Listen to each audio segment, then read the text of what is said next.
pagi anak-anak kami sekalian, senang kembali berjumpa dengan kalian di kelas 12 semester yang pertama. Pada bab pertama kita di kelas 12 ini, kita akan masuk ke materi yang pertama, yaitu pertumbuhan dan perkembangan. Pernahkah kamu ingat ketika kita belajar kelas 1, setiap ditanya apakah ciri-ciri makhluk hidup, salah satunya adalah pertumbuhan dan perkembangan. Mengapa pertumbuhan dan perkembangan tidak pernah dipisahkan? Kenapa tidak pertumbuhan saja atau perkembangan saja? Mengapa selalu menggunakan kata pertumbuhan dan perkembangan? Maka pada materi ini kita akan menjelaskan mereka satu persatu, baik itu pertumbuhan dan perkembangan pada tumbuhan, pada hewan, dan atau pada makhluk hidup. Tapi pada materi ini kita khusus membahas tentang pada tumbuhan dan pada hewan. Maka sebelum Ibu menjelaskan lebih dalam lagi, Ibu mau masuk ke pengertian daripada yang pertama, pertumbuhan. Pertumbuhan adalah peristiwa perubahan ukuran atau volume, peristiwa perubahan ukuran pada makhluk hidup yang terjadi selama masa hidupnya sebagai akibat dari perbanyakan sel. Sebagai akibat, artinya terjadi perubahan ukuran karena terjadinya perbanyakan sel dan perubahan pembesaran ukuran atau volume sel yang tidak dapat balik atau irreversibel. Kalau Ibu lebih Ibu simpulkan ini pertumbuhan adalah proses pertambahan volume sel yang bersifat irreversibel atau tidak dapat balik. Artinya tidak dapat balik adalah kita ketika bayi itu lahirnya kurang lebih 3 kilo, lalu bertambah menjadi 8 kilo hingga pada saat kamu sekarang, misalkan Ibu sekarang sudah di 55 kilo. Apakah ketika Ibu ingin meninggal, Ibu akan kembali menjadi 50 kilo, menjadi 45 kilo, menjadi 10 kilo, hingga akhirnya kembali ke 3 kilo. Tidak kan? Itulah yang disebut dengan irreversible, tidak dapat balik. Artinya makhluk hidup yang telah tumbuh besar tidak akan balik lagi ke ukuran semula. Jadi pertumbuhan itu terjadi karena adanya pertambahan sel yang mengalami pembelahan. Mengapa sel bisa bertambah? Karena satu sel yang ada di dalam tubuh kita membelah menjadi 2 sel. Misalkan ini satu sel awalnya membelah menjadi 2, lalu yang 2 ini bisa membelah menjadi 4, yang 4 itu membelah menjadi 8, dan seterusnya hingga akhirnya terjadilah bertambahnya sel. Proses pertambahan sel itu mengakibatkan harus terjadinya perubahan ukuran. Ibaratkan Ibu ambil ini kan sebuah wadah air minum, kan ini berisi air minum.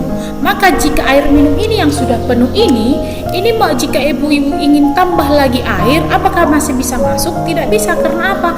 Karena sudah penuh.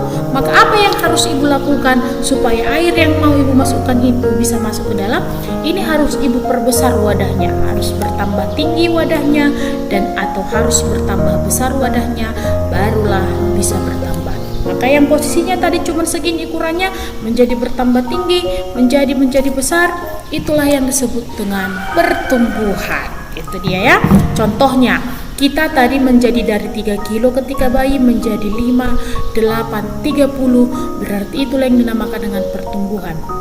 Atau ketika kita bayi itu kurang lebih 50 cm, sekarang menjadi 155 cm. Maka pertumbuhan itu biasanya dapat diukur. Itu ya kan, misalkan berat badan bisa diukur, tinggi badan juga bisa diukur. Apakah alat yang digunakan untuk mengukur pada tinggi tumbuhan? Ada yang disebut dengan aksonometer. Itu dia ya. Jadi pertumbuhan itu lebih kepada pertambahan volume sel dan bersifat irreversibel atau tidak dapat balik. Lalu bagaimana dengan perkembangan?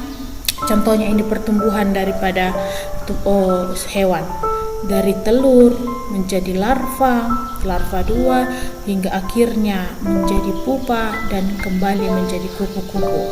Dari telur berudut menjadi katak masih berekor, tidak berekor lagi. Itu dia ya. Pada manusia ini pertumbuhan ketika masih 9 minggu berarti 3 bulan hingga akhirnya 38 minggu 9 bulan.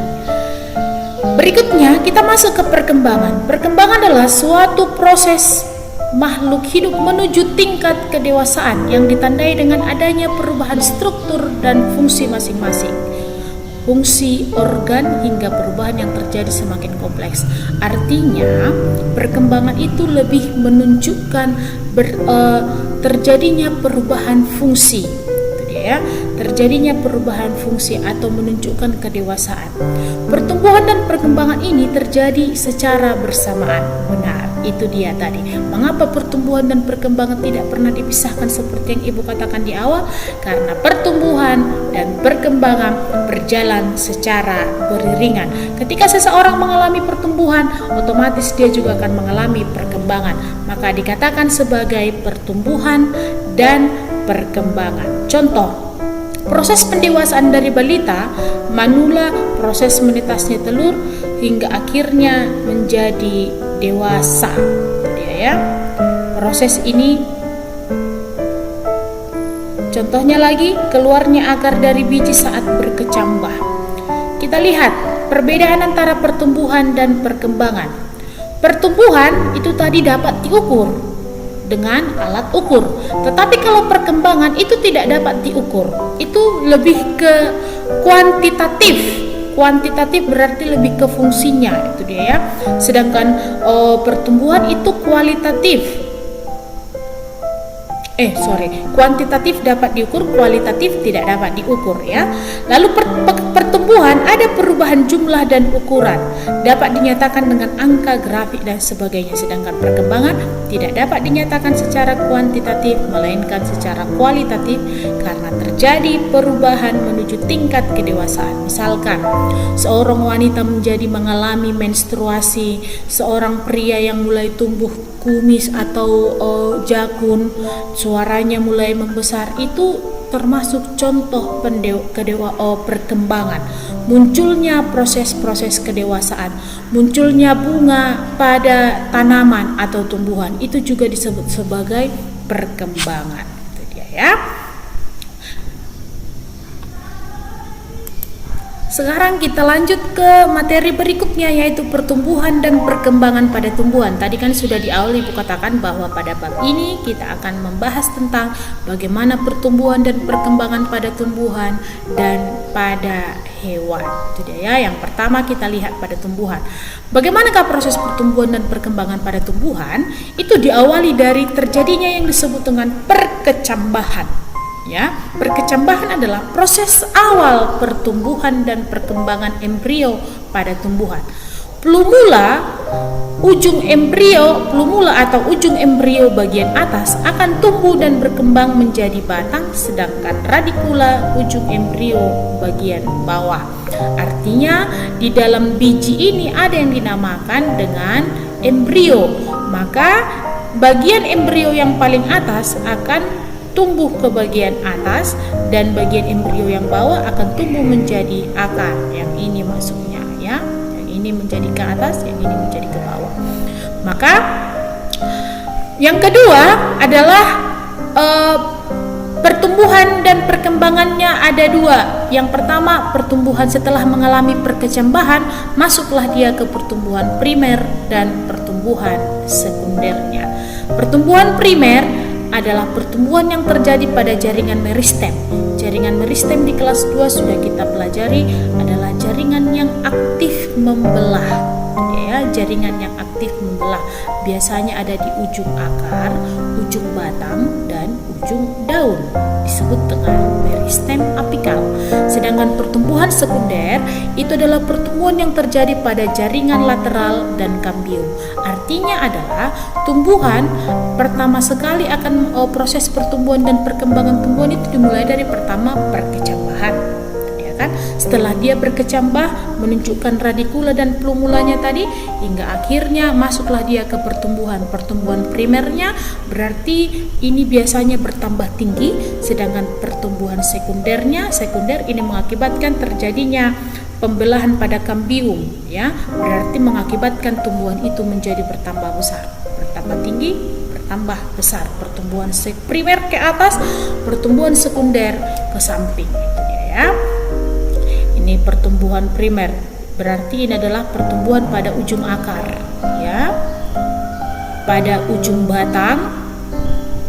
Sedangkan pertumbuhan sekunder pada bagian batang, yaitu pada kambiumnya. Ini kambiumnya. Sekarang ini yang akan membelah hingga ini terdorong ke luar sehingga batang itu menjadi besar perlahan-lahan. Ini dia ya, ujung meristem apikal, ujung batang. Pertumbuhan primer disebabkan oleh pembelahan sel-sel jaringan meristem yang berada pada ujung akar, ujung tunas batang meristem apikal sudah tadi. Berikutnya, perkecambahan ada dua tipe, yaitu perkecambahan hipogeal dan perkecambahan epigeal. Yang pertama hipo artinya bawah, berarti perkecambahan hipogeal adalah perkecambahan yang kotiledonnya tetap berada di bawah tanah. Contoh adalah jagung atau pada umumnya tumbuhan monokotil. Sedangkan perkecambahan epigeal itu atas, berarti perkecambahan yang kotiledonnya naik ke atas tanah. Kalau kamu perhatikan kacang kadang-kadang ada dua seperti daun yang agak tebal, itulah yang disebut dengan kotiledon. Maka jika kotiledonnya terangkat di atas tanah, itu adalah perkecambahan epigeal.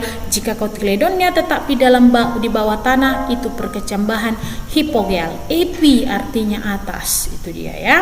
Ini dia perkecambahan hipogeal. Jika bijinya tetap berada di bawah tanah seperti ini, maka termasuk ke dalam perkecambahan hipogeal. Contohnya tadi jagung, lalu padi, itu dia ya, tumbuhan monokotil. Merupakan perkembangan yang kotiledonnya berada di dalam tanah. Sedangkan epigeal itu bijinya ini akan terangkat ke atas tanah. Terangkat ke atas tanah. Hingga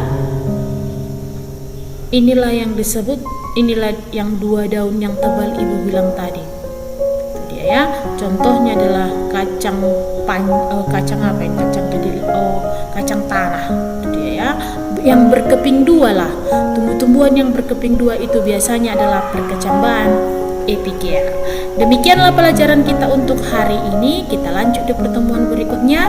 Ibu berharap anak-anak ibu tetap masih bisa belajar walaupun dalam situasi saat ini. Tetap semangat dan timbalah ilmu sebanyak mungkin. Selamat pagi.